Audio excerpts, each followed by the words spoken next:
Estamos ya con Abel Casquete, que el último partido no jugó por una lesión, a ver cómo estará físicamente. Buenas noches, Abel, tu saludo para los oyentes y seguidores de Frecuencia Deportiva. Buenas noches. Hola, ¿qué tal? Buenas noches para todos. Pues no, todo bien, emocionado por el partido de mañana y esperar hacer la cosa bien dentro de la cancha para poder darle esa alegría a la gente que se lo merece. Mira el apoyo que nos está dando, así que nada, por ello vamos a dar un buen espectáculo, un buen partido y poder traer un buen resultado a casa. ¿Cómo estás ya físicamente? ¿Ya te recuperaste de la lesión?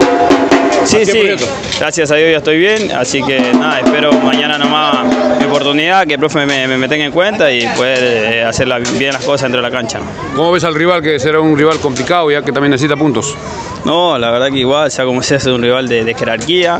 Sé que no están pasando por ahí un buen momento, pero tú sabes que todo partido es diferente, así que mañana nosotros tenemos que darlo de nosotros y hacer la cosa bien dentro de la cancha para poder traer un buen resultado. Mucha gente también estará en la tribuna, hoy día de repente no vino mucha gente, pero va a estar en la tribuna mañana.